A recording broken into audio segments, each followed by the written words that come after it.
பேங்க்கில் நம்மளால் லோனை பே பண்ண முடியலன்னா இந்த ஆர்பிட்ரேஷன் அண்ட் கான்சலேஷன் ஆக்ட் 1996 எப்படி நம்ம பிரயோஜனப்படுத்திக்கலாம் சார்? நோட்டீஸில் ஒரே ஒரு இதுதான் சார், ஸ்டாண்டு தான் சார், ஒன்றும் முடியும் இல்லை முடியாது.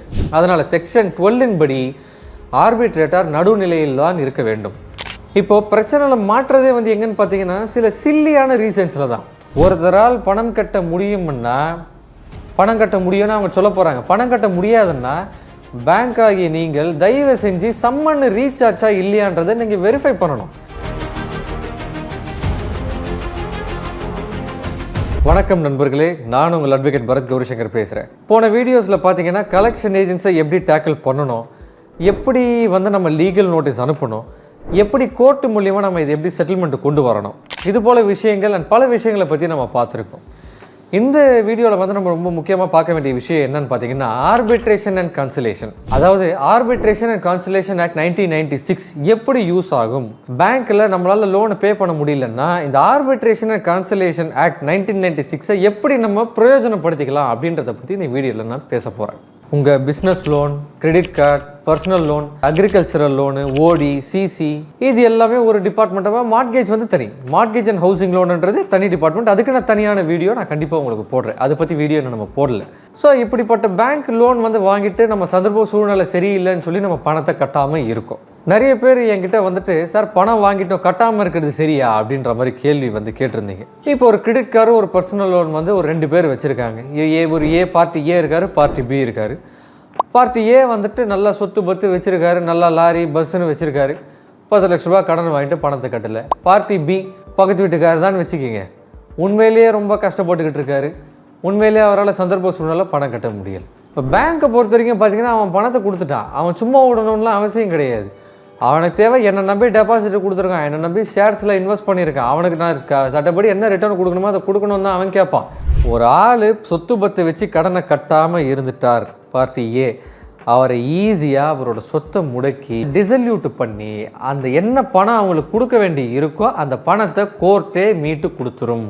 ஆர்பிட்ரேஷனில் அவார்ட் பாஸ் பண்ணால் போதும், ஹைகோர்ட்டுக்கு போகலாம், ஹைகோர்ட்டில் டைரக்ஷன் வாங்கி இபி போட்டால் என்ன ப்ராப்பர்ட்டி இருக்கோ அதை நம்ம ஃபர்தர் ப்ரொசீட் பண்ணலாம். அவர் கண்டெஸ்ட் பண்ணலன்னா எல்லாமே போயிடும். லாரி பஸ்ஸு கார் என்ன வச்சுருக்காரோ அதை அழகாக எடுத்துகிட்டு விற்றுட்டு போயிட்டே இருப்பான், விற்றுட்டு வர பணத்தை வாங்கிடுவான். இவர்கிட்ட விற்கிறதுக்கு ஒன்றும் கிடையாது. அப்படின்ற பட்சத்தில் அவார்டு வாங்கினா இவருக்கு வாரண்ட் வாங்கலாமே சார், அவன்கிட்ட கிடையாது பைசா இருந்தால் தானே கட்டுவான். ஆல்ரெடி 3 லோன் அடைக்க இன்னும் 4 லோன் வாங்கியாச்சு, அந்த 4 லோன் அடைக்க இன்னொரு 10 லோன் வாங்கியாச்சு.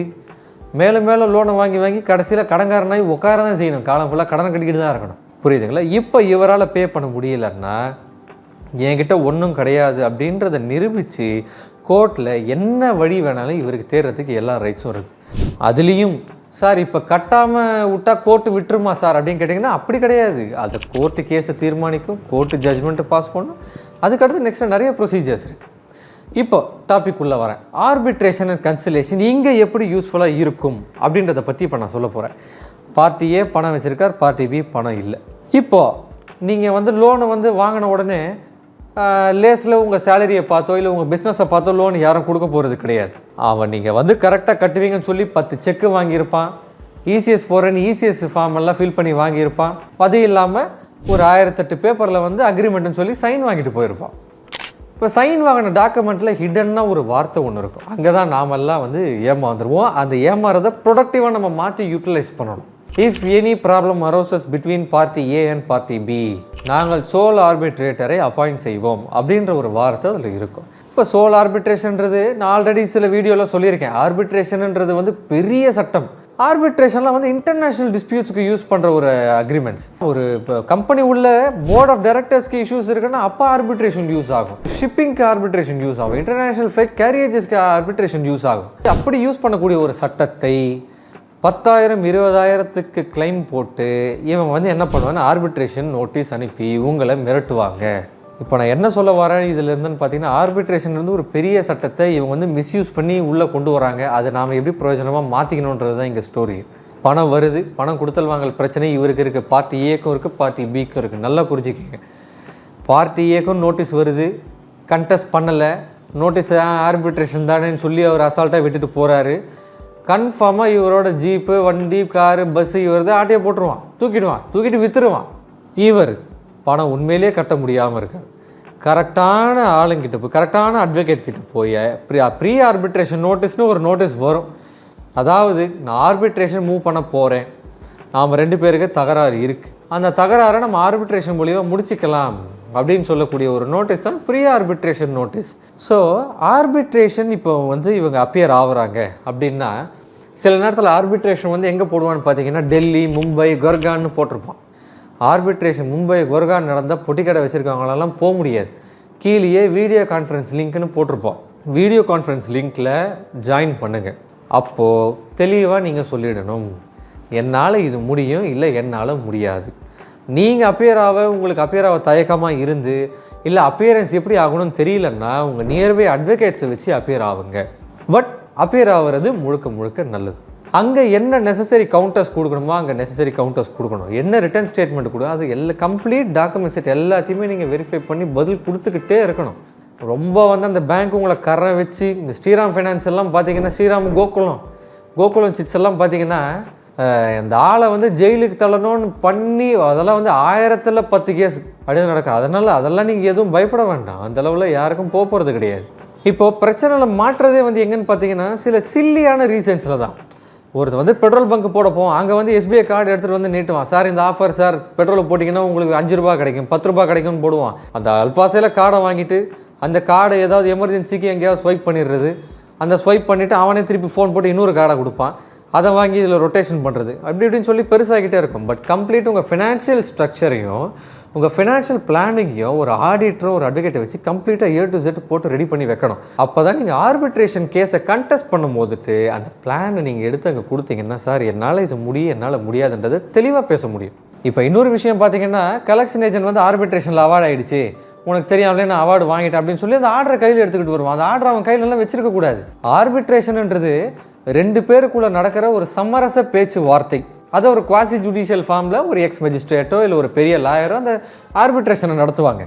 இவன் கையில் உங்கள் இன்ஃபர்மேஷனை வச்சுருக்கிறதே தப்பு, ஏன்னா உங்கள் இன்ஃபர்மேஷன் வெளியில் லீக் அவுட் ஆகிடும்.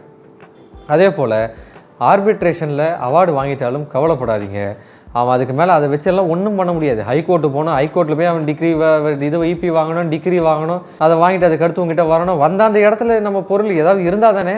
Mixie, grinder, washing machine, AC இது போன்றவற்றைகளை என்ன பண்ணுவான்னு பார்த்தீங்கன்னா அவன் வந்து அட்டாச் பண்ணுவான். இதெல்லாம் இருந்தால் தானே அட்டாச் பண்ணுவேன். கஷ்டப்படுற ஆளுக்கிட்ட மிக்சியே இருக்காது, கையில் தான் அரைச்சிக்கிட்டு இருப்பான். ஒருத்தரால் பணம் கட்ட முடியும்னா பணம் கட்ட முடியும்னு அவங்க சொல்ல போகிறாங்க. பணம் கட்ட முடியாதுன்னா பேங்க் ஆகிய நீங்கள் தயவு செஞ்சு சம்மன் ரீச் ஆச்சா இல்லையான்றதை நீங்கள் வெரிஃபை பண்ணணும்.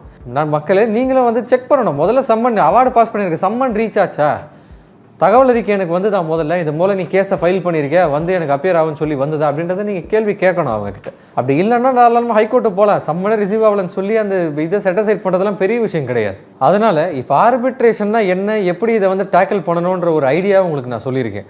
அதே போல் ஆர்பிட்ரேஷன் என்ன வந்தாலுமே ரிப்ளை 100% கொடுத்தே ஆகணும். ஸோ ஆர்பிட்ரேஷன் எங்கே போய் இதுவானாலுமே it is going to be a problem for you.